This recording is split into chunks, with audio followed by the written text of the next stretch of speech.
आता मी एकदा माझा परममित्र वेंगसरगडवर टीका केली, ते पण जरा साशंक झाले.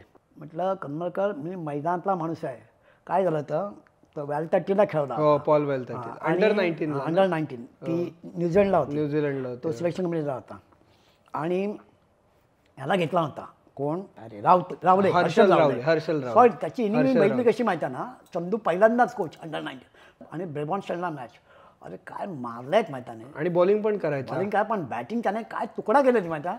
म्हणजे महाराष्ट्र आले परत महाराष्ट्र मुंबई परत एकदम खुश, अरे मॅच फिरली ना रे सगळी ती बघितलं आहे. अरे त्या मुलाला डावलून हा कुठे ह्याचं काय नाव नाही, हा आला कसा लिहिला मी, मैत्री बित्री काय नाही हा, आणि प्रूफ आहे ना. आणि तेव्हा राग आला होता कोणाला, साहेबांना येऊन दे राग, पण आपण लिहितो का.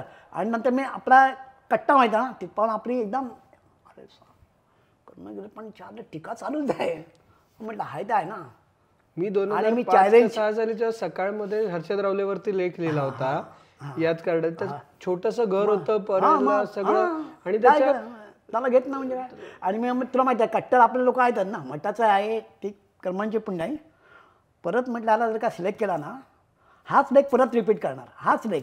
आणि तुला सांगतो म्हणजे मोठेपणा नाही, आपला वेंगसरकर तर राष्ट्रीय निवड समितीचा अध्यक्ष, मनात अंडाचं घेऊ शकतो. त्याच्या व्हाईट बॉल क्रिकेटबद्दल शंका नाही, त्याने IPLला सेंचुरी मारलं आहे, पण ही कान फिट इन रणजी ट्रॉफी घेतला नाही त्याला.